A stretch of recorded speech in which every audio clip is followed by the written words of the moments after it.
Hello guys, welcome back to let's talk Mallu channel. നമ്മൾ ഇന്ന് കാണാൻ പോകുന്നത് money heist season 5 part 1 episode 2 ആണ്.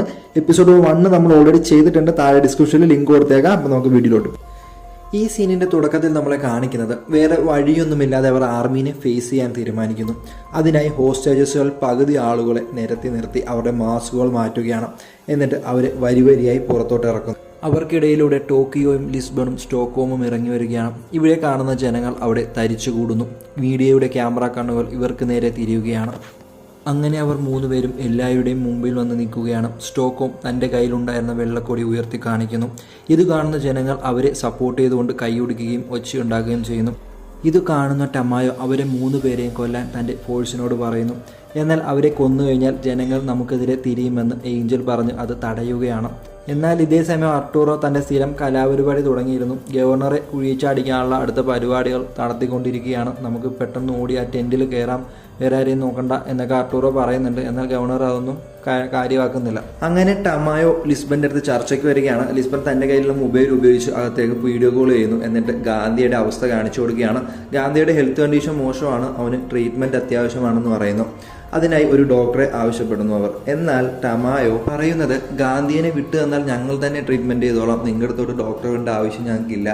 ഗാന്ധിയെ വിട്ടു തന്നില്ല എന്നുണ്ടെങ്കിൽ ഞങ്ങൾ നിങ്ങളെ മിലിറ്ററി ഫോഴ്സ് ഉപയോഗിച്ച് അറ്റാക്ക് ചെയ്യുമെന്ന് പറയുന്നു. ഇത് കേൾക്കുന്ന ലിസ്ബൺ അവർക്കൊന്ന് ആലോചിക്കണം എന്ന് പറഞ്ഞിട്ട് ടോക്കിയോയും സ്റ്റോക്ക്ഹോമുമായിട്ട് സംസാരിക്കുന്നുണ്ട്.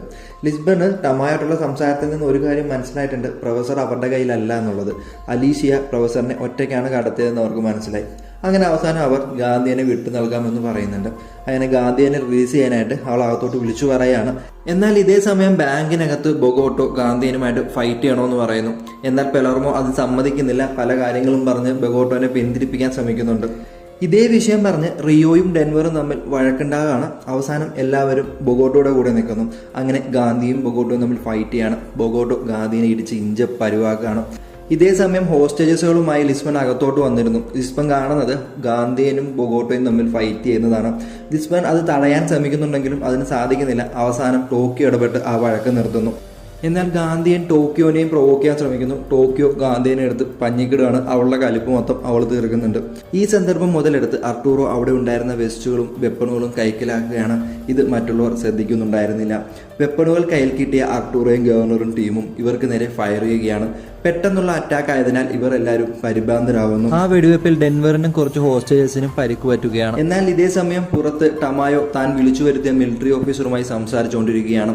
ഇയാളുടെ പേരാണ് സഗാസ്ത. സഗാസ്ത പറയുന്നത് തനിക്ക് അറ്റാക്ക് ചെയ്യണമെങ്കിൽ തൻ്റെ ജയിലിലുള്ള ടീമിനെ വിട്ടുകിട്ടണമെന്ന് പറയുന്നു. എന്നാൽ അതൊന്നും സാധിക്കില്ല, ഉള്ള ടീമിനെ വെച്ച് അഡ്ജസ്റ്റ് ചെയ്താൽ മതിയെന്ന് ടമായോ പറയുന്നു. ഇത് പറഞ്ഞുകൊണ്ട് ടമായോ പുറത്തോട്ട് വരുമ്പോൾ കാണുന്നത് സഗാസ്തയുടെ ഫുൾ ടീം അവിടെ നിൽക്കുന്നതാണ്. ഇത് കാണുന്ന ടമായോക്ക് ആകെ ചെകുത്താനെ കടലിലെ ഇടയ്ക്കുപെട്ട അവസ്ഥയായിപ്പോയി. അതിനുശേഷം നമ്മളെ കാണിക്കുന്നത് പ്രൊഫസറിനെയും അലീഷനെയാണ്. അലീഷ ഒരു വീഡിയോ റെക്കോർഡ് ചെയ്തുകൊണ്ടിരിക്കുകയാണ്. പ്രൊഫസർ ചെയ്ത കുറ്റങ്ങളൊക്കെ ഏറ്റുപറയാൻ പ്രൊഫസറിനോട് പറയുന്നുണ്ട്.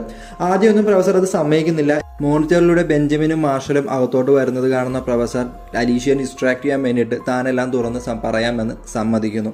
അങ്ങനെ പ്രൊഫസർ സംസാരിച്ചുകൊണ്ടിരിക്കുന്നതിനിടയ്ക്ക് അലീസിയ അവർ വരുന്നത് കാണുകയാണ്. പെട്ടെന്ന് തന്നെ പ്രൊഫസറെ തൻ്റെ കയ്യിലുണ്ടായിരുന്ന ഒരു മയക്കുമരുന്ന് ഇഞ്ചെക്ട് ചെയ്ത് അവിടെ കിടത്തുന്നു. അകത്തോട്ട് വരുന്ന മാർഷൽ കാണുന്നത് പ്രൊഫസർ ഉറങ്ങിക്കിടക്കുന്നതാണ്. എന്നാൽ പ്രൊഫസർ ഉറങ്ങിക്കിടക്കല്ല, അലീസിയ പ്രൊഫസറെ മയക്കി കിടത്തിയിരിക്കുകയാണ്.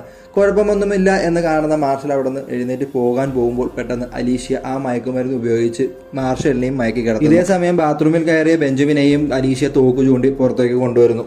ബാങ്കിനുള്ളിൽ ഹേസ്റ്റ് ടീമും ഹോസ്റ്റേജ് ടീമും തമ്മിൽ ഭയങ്കരമായ ഗൺ ഫൈറ്റ് നടന്നുകൊണ്ടിരിക്കുകയാണ്.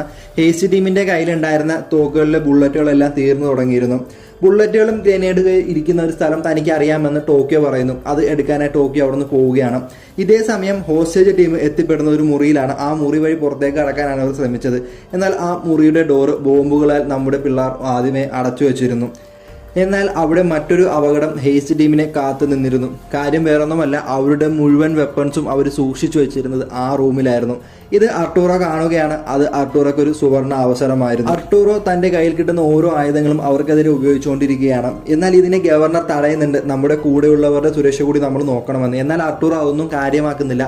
അർട്ടൂറോക്ക് എങ്ങനെയെങ്കിലും ഡെൻവറിനെ കൊല്ലണം, അതായിരുന്നു അർട്ടൂറോയുടെ ഉദ്ദേശം. അർട്ടൂറോ ഓരോ കാര്യങ്ങൾ പറഞ്ഞ് ഡെൻവറിനെ പ്രൊവോക്ക് ചെയ്തുകൊണ്ടിരിക്കുകയാണ്. ഡെൻവർ ഇതെല്ലാം കേട്ട് പുറത്തേക്ക് വരുന്നു. ഡെൻവറിനെ കാരണം ആർട്ടൂറോ തൻ്റെ കയ്യിലിരിക്കുന്ന ഫ്ലെയിം കവർ അവന് നേരെ ഉപയോഗിക്കുന്നു. എന്നാൽ മനില അവനെ അവിടുന്ന് രക്ഷപ്പെടുത്തുകയാണ്. ഇതേ സമയം ടോക്കിയോ അവിടെയുള്ള സേഫ് തുറന്ന് ആ വെപ്പൺസ് എല്ലാം എടുത്തുകൊണ്ട് അങ്ങോട്ട് പോകുന്നു. അകത്തു നിന്ന് വെടിവെച്ചുകൾ കേൾക്കുന്ന ടമായോ എന്തോ കാര്യമായ പ്രശ്നം അകത്തുണ്ട് എന്ന് പറഞ്ഞിട്ട് മിലിറ്ററി ഫോഴ്സിനെ അകത്തേക്ക് അയക്കാൻ പറയുകയാണ്. മിലിറ്ററി ഫോഴ്സ് അകത്തേക്ക് വരുമെന്ന് മനസ്സിലാക്കിയ ലിസ്ബൺ ഗാന്ധിയനെ പുറത്തേക്ക് വിടാൻ ബൊഗോയിട്ടോട് പറയുന്നു. എന്നാൽ ഹോസ്റ്റേജസിന്റെ കയ്യിൽ ഗണ്ണ് കിട്ടിയ കാര്യം ഗാന്ധിയൻ പുറത്തു പറയുകയാണെന്നുണ്ടെങ്കിൽ ഇവർക്ക് കൂടുതൽ അപകടമാണ്. മിലിറ്ററി ഫോഴ്സ് ഇവിടെ പെട്ടെന്ന് അറ്റാക്ക് ചെയ്യുമെന്ന് അവർക്കറിയാമായിരുന്നു. അതുകൊണ്ട് തന്നെ ഗാന്ധി പുറത്ത് ചെന്നാൽ ഒന്നും പറയാതിരിക്കാൻ ഒരു സ്മോക്ക് ഗ്രനേഡ് ഘടിപ്പിച്ചാണ് ഗാന്ധിനെ പുറത്തേക്ക് വിടുന്നത്. പുറത്തേക്ക് ചെല്ലുന്ന ഗാന്ധി അത് പറയാൻ ശ്രമിക്കുന്നുണ്ടെങ്കിലും അവന് പറയാൻ പറ്റുന്നില്ല. അവൻ അവിടെ മയങ്ങി വീഴുകയാണ്. ഗാന്ധിനെ കിട്ടിയതുകൊണ്ട് തന്നെ ടമായോ ആ മിലിറ്ററി അറ്റാക്ക് ക്യാൻസൽ ചെയ്യുകയാണ്. ഹോസ്റ്റേജസുകളുടെ ഭാഗത്തു നിന്നുള്ള വെടിവെപ്പ് നിന്നതുകൊണ്ട് തന്നെ പെലർമോയും ടീമും അവരെ അറ്റാക്ക് ചെയ്യാനായിട്ട് അങ്ങോട്ട് പോവുകയാണ്. എന്നാൽ പെട്ടെന്ന് ആർട്ടൂറോ തൻ്റെ കയ്യിലുണ്ടായിരുന്ന മെഷീൻ ഗൺ ഉപയോഗിച്ച് അവരെ അറ്റാക്ക് ചെയ്യുന്നു. അവർ അവിടെ നിന്ന് ഓടി രക്ഷപ്പെടുകയാണ്. ഇതേ സമയം AC ചാനൽ വഴി സ്റ്റോക്കോം ആർട്ടൂറോയുടെ പുറകിൽ വരികയാണ്. എന്നിട്ട് ആർട്ടൂറിനെ ഗൺ പോയിന്റിൽ നിർത്തുന്നു. ഓരോ കാര്യങ്ങൾ പറഞ്ഞ് സ്റ്റോക്കോമിന്റെ ശ്രദ്ധ തിരിച്ച് തൻ്റെ കയ്യിലുള്ള ഗണ്ണെടുക്കാൻ പോകുമ്പോഴേക്കും ആർട്ടൂറോനെ സ്റ്റോക്കോം വെടിവെക്കുകയാണ്. സ്റ്റോക്കോമിന്റെ വെടിയേറ്റ് ആർട്ടൂറോ അവിടെ വീഴുകയാണ്. ഇത്രയും കാണിച്ചുകൊണ്ട് ഈ എപ്പിസോഡ് ഇവിടെ അവസാനിക്കുകയാണ്. അടുത്ത എപ്പിസോഡുമായി നമ്മൾ ഉടനെ തന്നെ വരുന്നതായിരിക്കും. ഈ വീഡിയോ നിങ്ങൾക്ക് ഇഷ്ടപ്പെട്ടുവെങ്കിൽ ലൈക്ക് ചെയ്യുക, ഇഷ്ടപ്പെട്ടില്ലെങ്കിൽ ഡിസ്ലൈക്ക് ചെയ്യുക. നിങ്ങളുടെ അഭിപ്രായങ്ങൾ കമൻറ്റായി രേഖപ്പെടുത്തുക. Thank you for watching. Keeps up.